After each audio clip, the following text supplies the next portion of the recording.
What if the person you think you are is just a fraction of who you truly are? What if years of conditioning and surviving in a challenging world have left you clinging to strategies and beliefs that mask your truest nature? I'm Catherine Duca, psychotherapist and self esteem coach, and you're listening to Who Do You Think You Are? A show that looks beneath our psychological masks and uncovers our profoundly messy, beautiful, brilliant, tender hearted selves. Join me as we go in search of the hidden power of our true selves. I'm so glad you're here. And you all know that to be absolutely true. I am so glad to be with you tonight, this Sunday evening. Welcome, welcome. Welcome to Who Do You Think You Are? A podcast dedicated to you, your well-being, and everything positive in your life. Here on the show, we talk about how to have the highest regard for yourself, how to live from a place of genuine self-respect and self-love, and how to make yourself a priority in your own life. Meet me here each week for curated tips and strategies designed to help you drop your psychological masks, connect with your truest essence, and simply live life more easily. Why? Because we know that when we approach life in this way, we naturally and effortlessly have more room, more generosity, and more love for one another. And dear listeners, wide receivers, when have we needed love more than this very day? Welcome, welcome. A couple of announcements before we dive into tonight's topic. First, a very important reminder. If you find yourself struggling with something, if you're going through something, if you're up against something, a conflict, if you are hitting an emotional wall of some sort and you can't shake it or you can't get through and you're not sure what your next right step is, don't go it alone. I encourage you, get some help, call someone. There is very qualified help available to you. Let someone support you. Let someone accompany you. You do not have to white knuckle anything. All right. If you are looking for prayer, miraculous prayer, contact someone on the show, New Thought Media Network. Drop an email to any of the practitioners or ministers on the show. Get yourself some beautiful, uplifting, forward-moving prayer. If you want to talk to a mental health professional, and I can help you with that in any way. If you would like help with a referral, just drop me a line at Catherine@CatherineDuca.com. That's Catherine@CatherineDuca.com anytime, and let me know what you need, and I will do my best to help you out. Don't go it alone. All right. You'd be surprised what a difference it can make when you unburden yourself and share your struggles with someone who wants to know you, wants to hear you, wants to see you. It can make a world of difference. Also, if you find tonight's content valuable and useful, please like, share, and subscribe. Drop a comment. That helps keep the algorithm happy. And when the algorithm is happy, the show goes out to more and more people. So be a contributor to spreading the word here on New Thought Media Network. Not just my show, but all the wonderful shows on this station. All right. So tonight's topic, we're going to talk about something tonight that is not only important, but it's quite tender. It's quite tender. And that is what happens when a goodbye isn't mutual. So that's the name of the show tonight, when goodbye isn't mutual. Now, you know the kind of ending I'm talking about. The ending that never got a final conversation. The one where you were left holding the ache, the questions, the confusion. And they, the other person, well, they may have just walked away. without offering any sort of reason or without sharing their thought process. So tonight, in this conversation, we are going to name that ache. We're exploring how healing can still happen. It can still happen. In fact, peace of mind dictates that it must happen, even when closure isn't possible.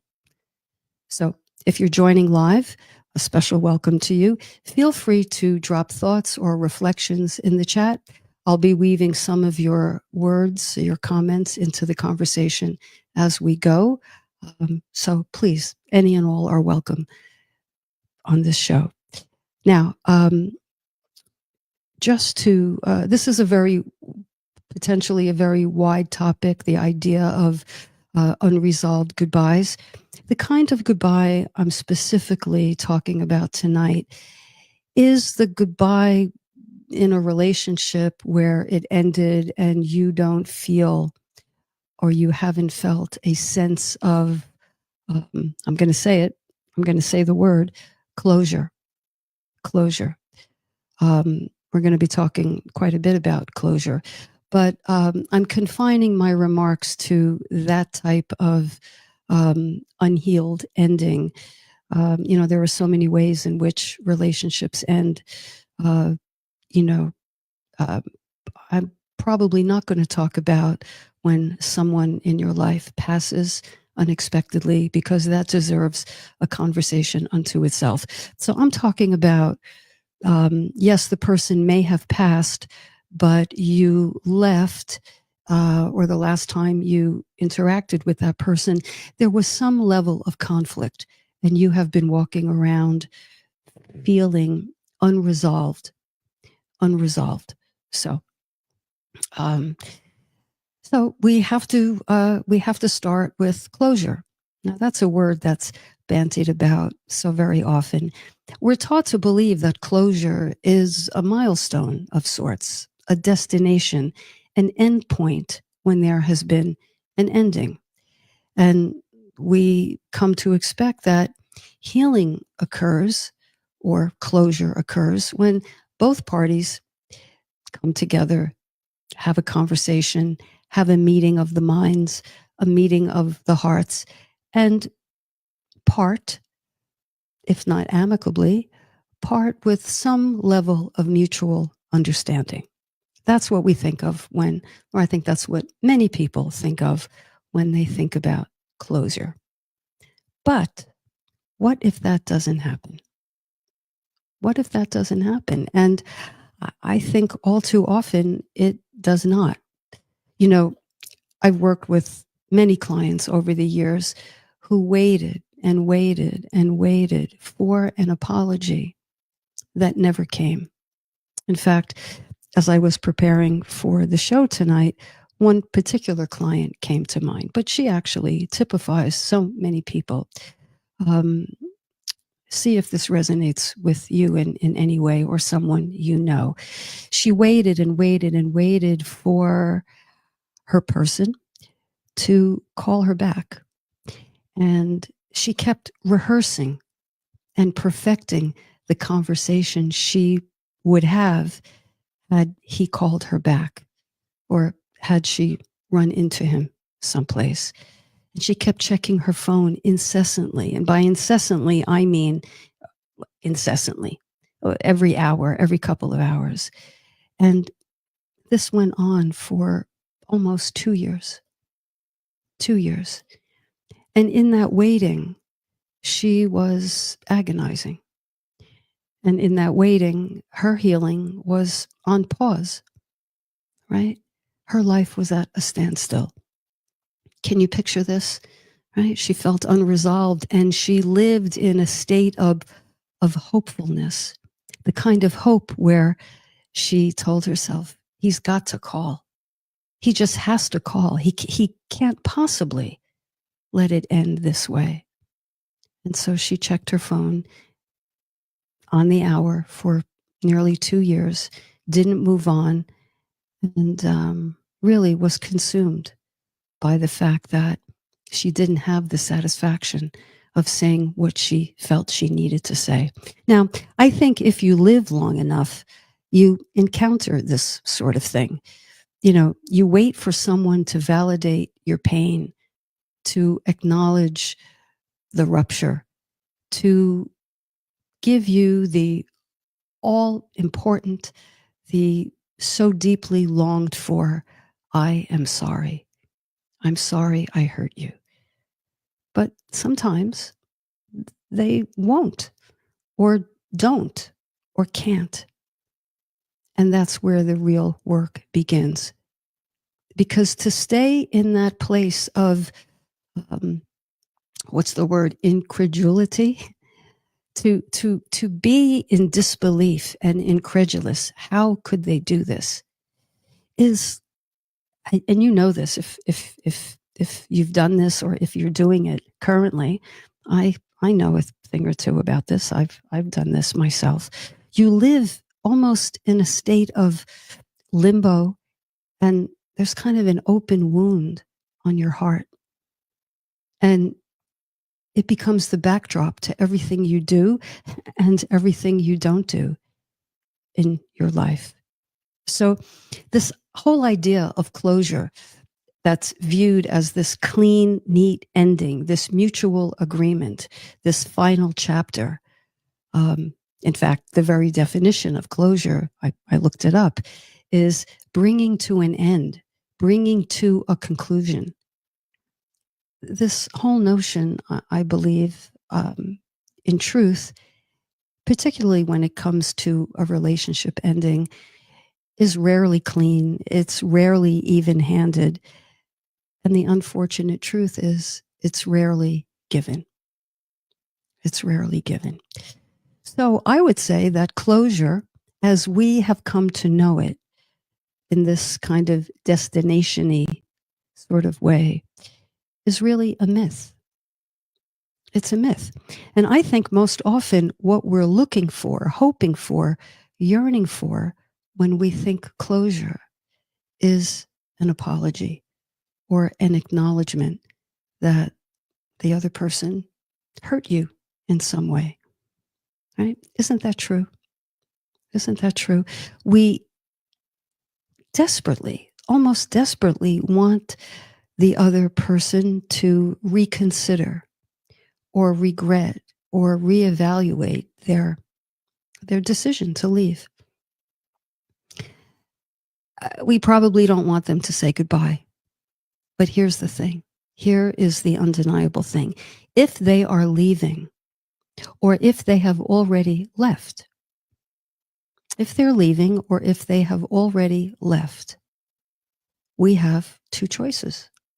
And I can only think of two. If you can think of another choice and you have access to the chat, let me know. But I can only think of two choices. One is what many of us typically do, and that is pine or long for, yearn for, or languish, such as I said my client did for those couple of years. Or two, and this is where I'm aiming all of my comments tonight, make sense as best we can out of what happened. Make sense out of what happened. Honor our own experience. And do what we can to move forward without needing their participation. So this second choice is to review what happened, honor your own truth, your own experience, and look to move forward in your own one precious life without their participation. And I say without their participation because you're not getting their participation. See, here's the thing.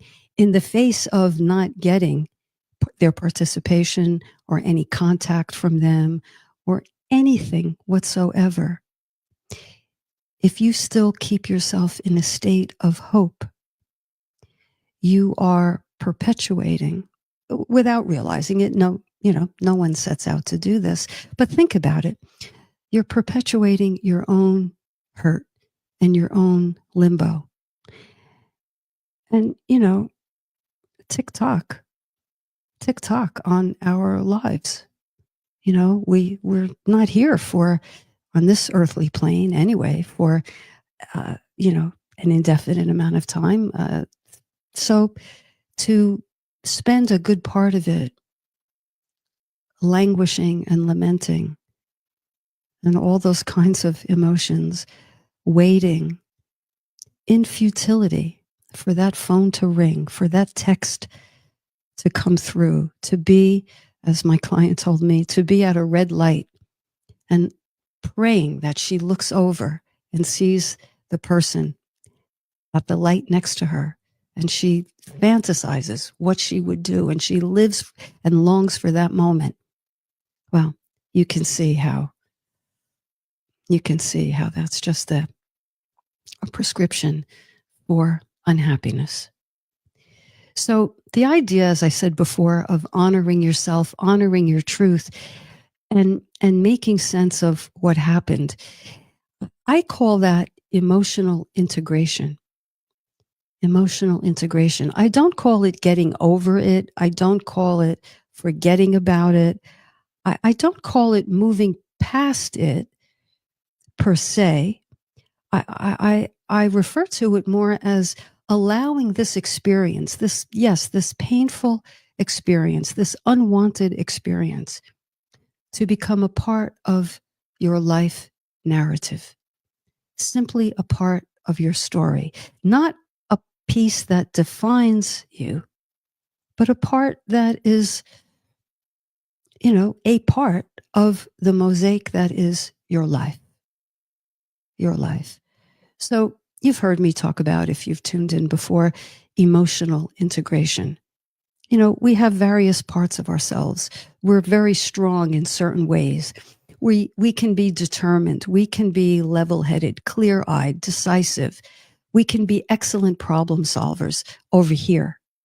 But then over here, in another part of our lives, we can feel like we're plagued by inertia, like we're in a fog, like we are clinging to something.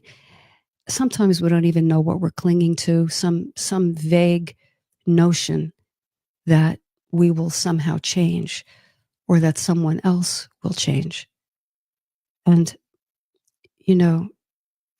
when we do that, when we wait for someone else to give us that feeling of maybe making things more complete for ourselves, we give our power away.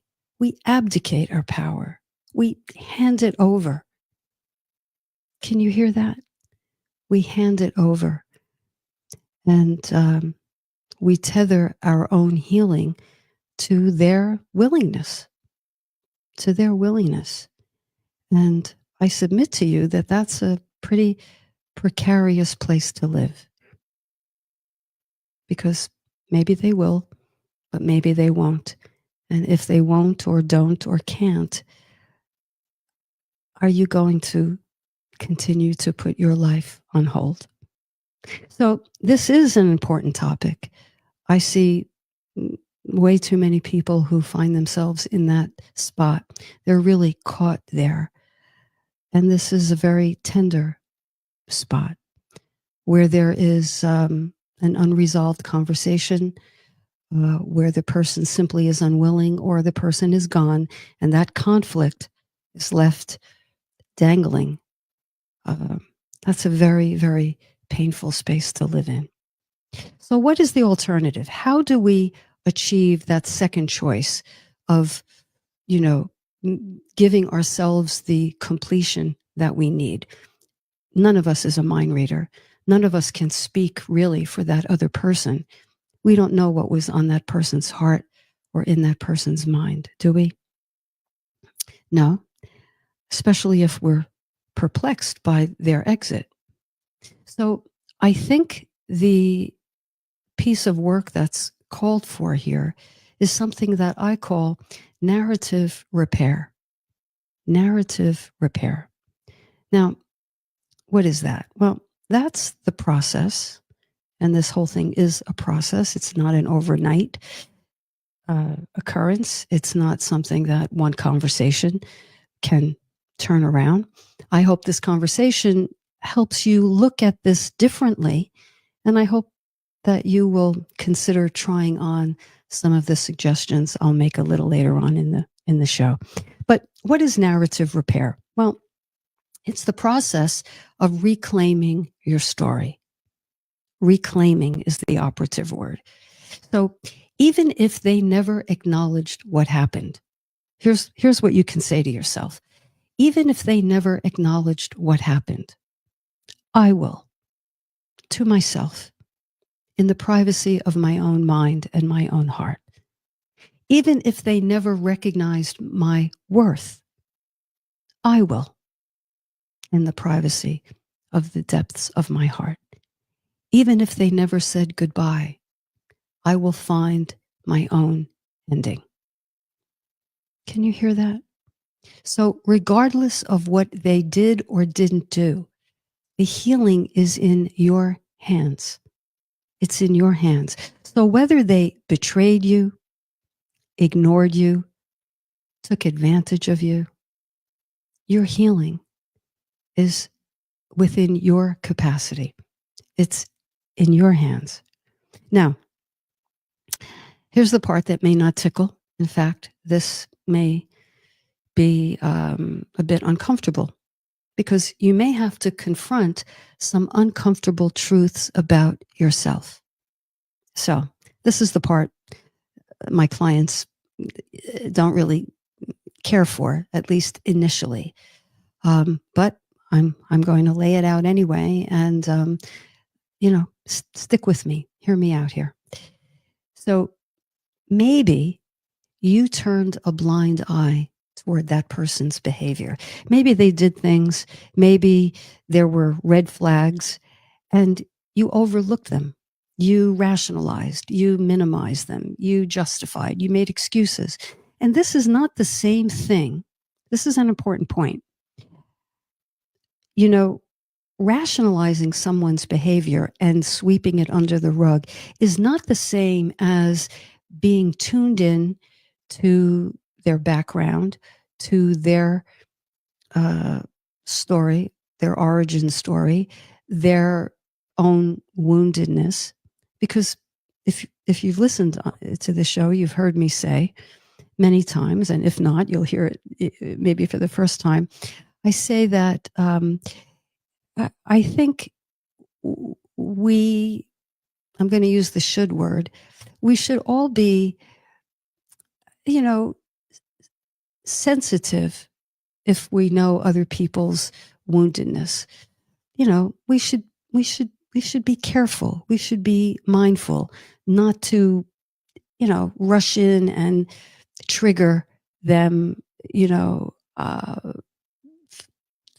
casually or without self-awareness.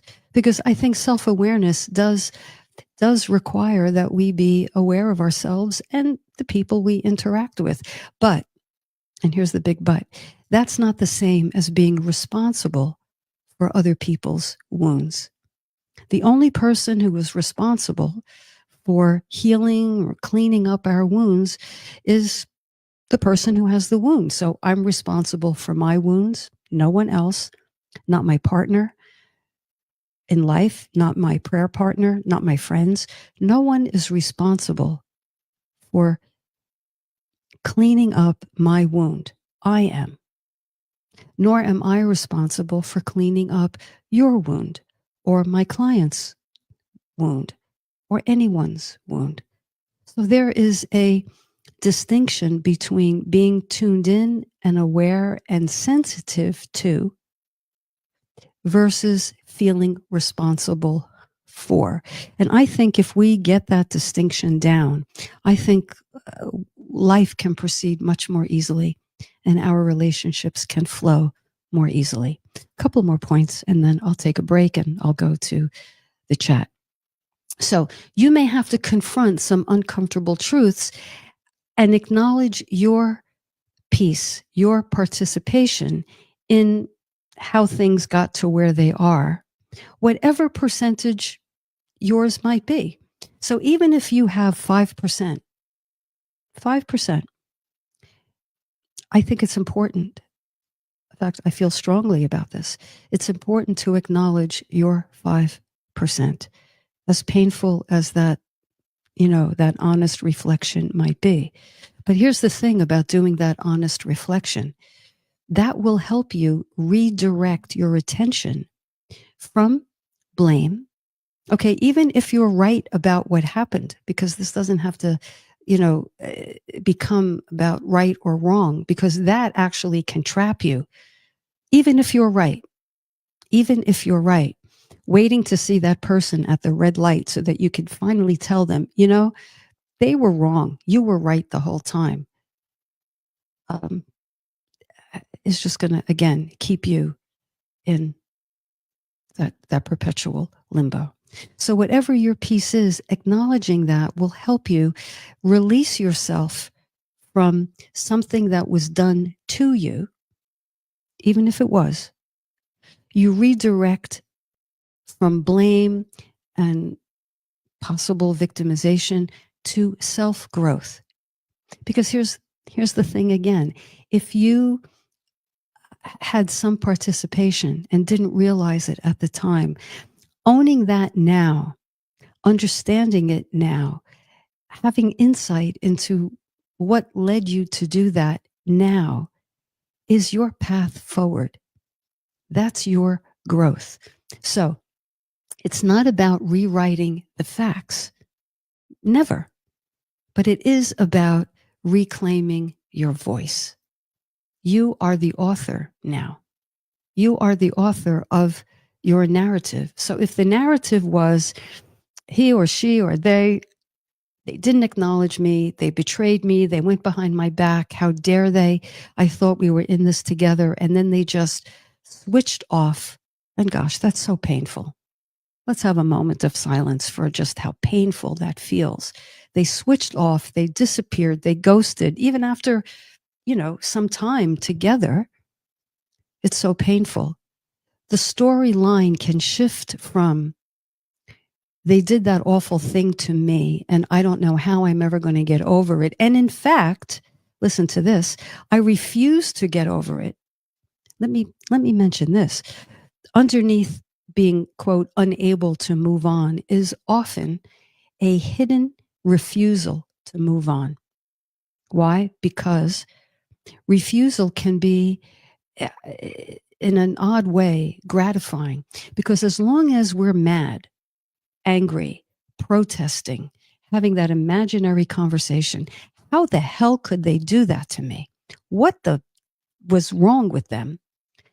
As long as we have that storyline, guess what? There's no growth.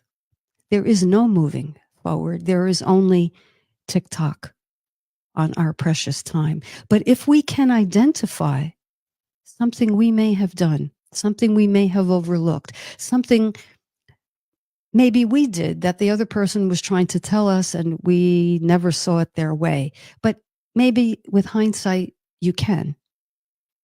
we can, then that gives us something to work on. And friends, I submit to you, that is infinitely more gratifying than holding on to the notion that they're going to come back. That is a dead end, a go nowhere, even from the grave. Even from the grave. You see? So if you find yourself clinging and holding on to this hope, I invite you, I encourage you, I really very strongly suggest that you try this information on, apply it to yourself, and see what happens. See what happens. Okay, that's a mouthful. I think I need to take a breather. Maybe you do too, and digest what has been said. Let's take a short break. We're about halfway through the hour. Let's take a short break, and when we come back, I'll go to the chat and I'll talk about some things that we can do, some things that I've done personally in my own life, and I offer to clients all the time, that you can try to move yourself along if you find yourself stuck looking for a goodbye that is very likely not coming. What do we do when someone has walked away or left us and there was never a goodbye?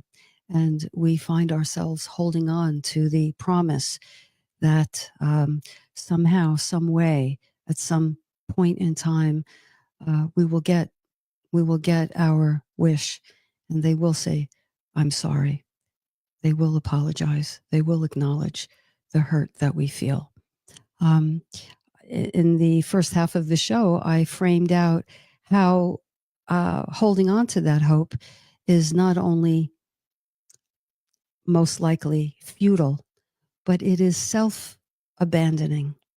It is self-abandoning. Why do I say that? Because when that happens, when we do that, we abdicate our power and we actually place ourselves in a position where that we can't get out of as long as we're in this position, as long as this is our perspective, where this bad thing was done to us and we can't escape it and we can't move on and we can't feel better until they give us what we feel we deserve, and that is an apology. But that is probably going to result in a very long wait if that's where you find yourself caught. And I say that with all the empathy I have, and also with recognition, because I've been there. Oh gosh, I know what that feels like.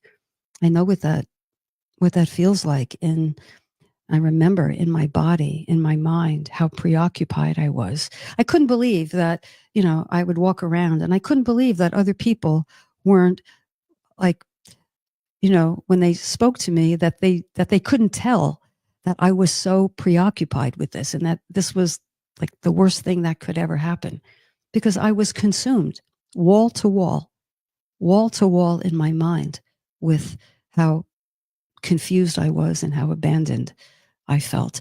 Little did I realize at the time that I was abandoning myself by holding on for an inordinate amount of time. Now, there's no time on the clock. There's no requirement on the calendar that says when we should release this burden. But when it's too long. When you're suffering. When you're languishing. When you can't feel happy. Right? So let's talk about, let me go to the chat for a moment. Claudia, welcome. It's good to see you here, Claudia. Thank you. I just got distracted. Claudia says, 40 years ago, this past July, I went through a permanent breakup. It was tough. It was hard to let go, but I did let go. And in doing so, I grew up. Well, that's the operative. Claudia, I can hear the pain in that. It was tough, hard to let go. But when you did, you grew up. And if you're still here, if you're still listening, I wonder if you would mind letting us know how that felt, when you realized, whenever that was, I'm growing up. Was that gratifying? Did that give you a feeling of mastery? I'll bet it did, because that's what happens when we shift from they have to do this, they just have to do this, to no, I have to do this for myself. All right. Thank you, Claudia. Thanks so much. Tony, I still remember our last words toward one another. Me, you don't love me. Her, 9 hours later, you want anything to eat or drink? And then she walked out the front door, never to return. Tony, that's a heartbreaker. That's a heartbreaker. Anyone can read that and hear the heartbreak there. Now, Tony, I that is probably even more layered than what we're talking about tonight. And, for you or for anyone carrying that kind of pain, you know what I'm going to say. I encourage you to share that story with someone you trust. Share that story with someone who can help you navigate that pain. I don't think the pain is ever going to go away. I have, this is a different story. It's not quite on that level, but I had a dear friend. She was a wonderful therapist, a beautiful person. And we would have lunch every couple of weeks. And this was a person who, gosh, and everyone loved her. She took care of people. She was such a kind person. She took care of herself too. But she, was always just so kind. Anyway, I got the flu and I was getting over it, and a couple of weeks had passed. And I said to myself, you know what? I'm going to call her tonight and just let her know I'm thinking about her, because she was always the one to call me. And I remember I had a flip phone, and I opened the phone and I started dialing her number. I'll never forget. I could tell you what night of the week it was. It was 5 minutes to 11. I remember everything about it. I started dialing her number, and then I started to feel a little queasy because I was getting over the flu, but it wasn't that bad. But anyway, I closed the phone and I said to myself, I'll call her tomorrow. I'll call her tomorrow. And you know how the story ends. There was no tomorrow. She died. I found out the next day that she died shortly after 11 o'clock that night. And I was about to call her at 5 minutes to 11 to let her know I was thinking of her, and I just love her, and she's a doll, and I'm so glad she's in my life. And I never made that call. Now, we didn't have a conflict, so that's a little different. But I was left blaming myself. Why didn't I do it? Why didn't I do it? I didn't feel that badly, so on and so forth. And, I've had to forgive myself, and no earthly conversation, but I talked to her in spirit, and I don't know if she's listening, but I think she knew my heart when she was here. And if she's on another plane, as I believe she is, I do know she knows my heart today. But I'm just saying that, this kind of regret just lives in our heart. So let's talk about some things we can do, some concrete things we can do. By the way, let me just go to Claudia, because I asked her, Claudia, thank you. After some time went by, I felt stronger. See, that's great. I knew what I wanted from that moment on. So that permanent breakup that was painful, that was tough, led you, it sounds, Claudia, to have more clarity for yourself, to know what you wanted from that moment on. And I'm going to guess that you got what you wanted from that moment on, and that's infinitely more gratifying than had you waited or simply let time cure all wounds, which I don't know. Time can cover up wounds. I don't know how healing it is, but thank you, Claudia. Thank you very much. Let me go on to some practices for healing without reconciliation. Let's talk about how we do this. I found these practices powerful, as I said, for myself, for my clients, and for anyone navigating an unresolved goodbye. There is the letter. The letter. I encourage you to write a letter that, and hear me on this, that you will never send. I repeat, put it in your sock drawer, burn it, bury it, do something else with it, but do not send the letter. But here's what I encourage you to include in that letter. What happened from your point of view? Oh, by the way, let me preference. In the letter, Don't ask questions. Why did you do this? How could you have done this? What were you thinking? Why? Because they're not really here to answer you. They're not really here to answer you. Now, I suppose you could go to a medium of some sort, or someone with the ability, to see into other people's minds, et cetera, et cetera. But short of that, I'm talking purely psychologically. Don't ask questions in the letter. State yourself what you believe happened. State what you felt, what you needed, what you are releasing, and what you are reclaiming. Okay?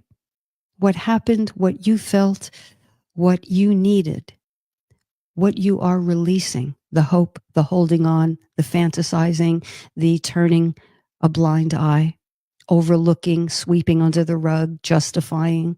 These are things that we do that keep us holding on. And then we say the other person was totally at fault. So these are the things that I think have the greater chance of setting you free. So burn the letter, bury the letter, read it out loud, and then put it somewhere. Put it somewhere in your sock drawer. Okay? Those of you who journal, and if you don't journal, if you don't have a journaling practice, I think one could be very rich and rewarding. Why? Because when we have thoughts that swirl in our heads, when we're caught in a cycle or in a loop, nothing new gets, nothing old or stale gets out.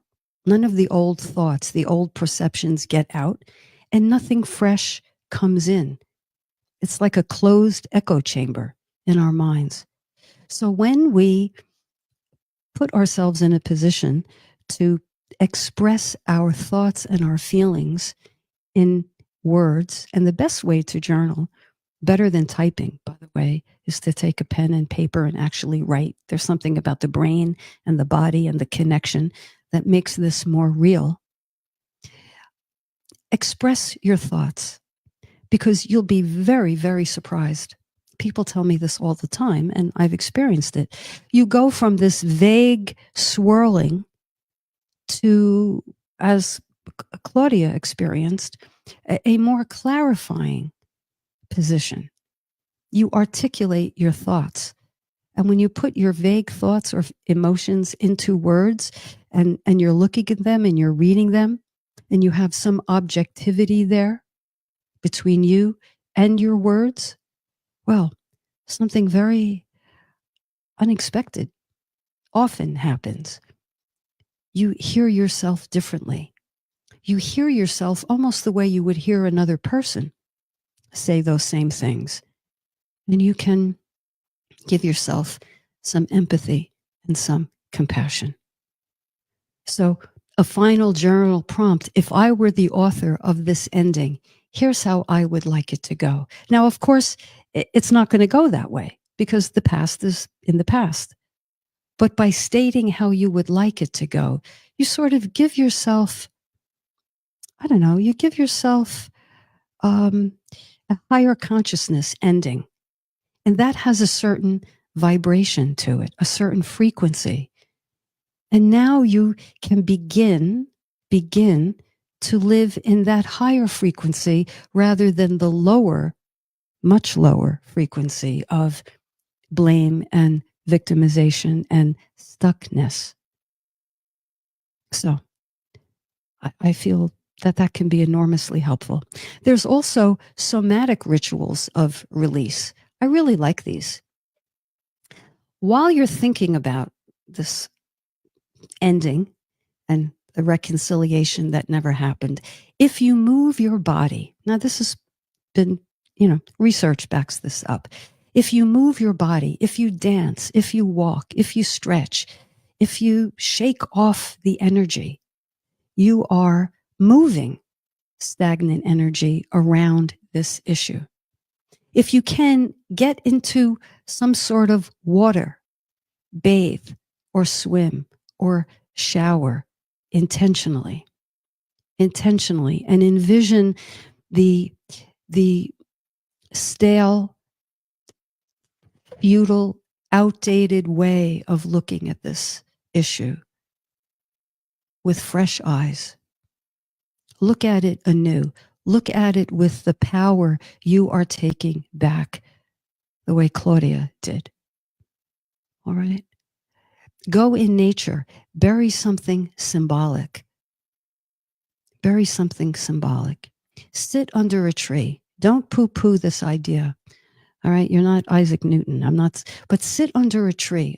The energy of trees are very, very important, especially a tree with a beautiful canopy, a canopy of protection. It's symbolic. You absorb the vibe. And a tree has roots, and you can feel the roots in the ground supporting you, supporting you. We are an extension of nature. We're all one. We're all one in this universe. We're all one. Higher consciousness tells us so. Okay, so a few minutes? Sure. Let me go to the chat. All right, Janine. Welcome, Janine. Good to see you.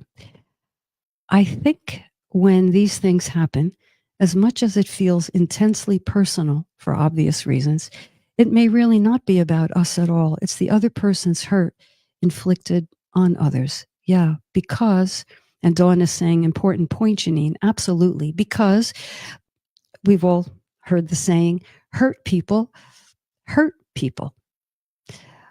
You know, as I was saying before, and again, if you've been listening, so many of us are walking around in some state of unhealedness. And this is why self-awareness, self-reflection is key to walking this earth infinitely more grounded, infinitely more self-protected, but not the kind of protection that comes from layers and layers of shields and walls and cover-ups and masks, but the protection that comes from, I know who I am. And as Claudia said, I know what I want. I know that I will land on both feet because these hurts, and maybe this very hurt that we're addressing here, will help me mature psychologically. So we don't have to feel, yes, it's painful, but we don't have to feel that this was done to us, like as if the person was capable of doing better, because sometimes what they're showing you is their capacity. Their capacity. They're showing you their level of psychological, spiritual maturity. And does it sting? Of course. I'm not saying it doesn't. But bearing the sting, and then part two, reflecting on where this could be coming from in the other person. And part three, what you need to do to rise above it, to transmute this pain, not bypass it, but transmute it. Say, this is painful, but I'm going to look at something in myself that I would not have looked at otherwise, or may not have, probably wouldn't have looked at had this unfortunate, painful thing not happened. And that's where you take, I don't know, groveling, and you make it growth. You take victimization and you make it your victory. And that's not nothing. So, dear listeners, friends, I say, with this big conversation tonight, and with benefit of the sharing in the chat, take a deep breath. Take a deep breath. Ask yourself, are you living with a goodbye that never felt complete? Well, if so, what part of that story still lives within you? What part needs to be acknowledged and released? What part of you needs to be acknowledged and released? So if you have a journal handy, or if you're going to do more self-reflection tonight or tomorrow, Ask yourself this. What truth do I need to speak, even if no one else hears it? What truth do I need to speak? I opened my heart prematurely. I trusted without really knowing in whom I was placing my trust. I was so afraid of being alone that I held on way past the expiration date. I didn't want to hear what I was hearing. I didn't want to see what I was seeing. Is that part of my truth that I need to, admit to myself? This may not tickle, but I assure you, this will help you. This will empower you. You do not need their permission to heal. You don't need their apology. You need your own truth, and you need your own, perhaps the most important apology. You need your own. Apologize and forgive yourself for thinking that holding on would get you there, thinking that fantasizing would get you there, hoping against hope. Every red light, every evening before bed, will that text come through? You don't need their permission. You don't need their apology. You don't need their text. You need your own truth. You are the witness. You are the witness. You are your witness. And I submit to you that is holy, HOLYWHOLLY,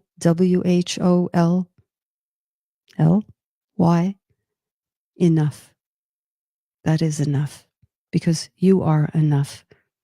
And you always have been, whether or not the other person acknowledged or saw it. See who you are in your own eyes.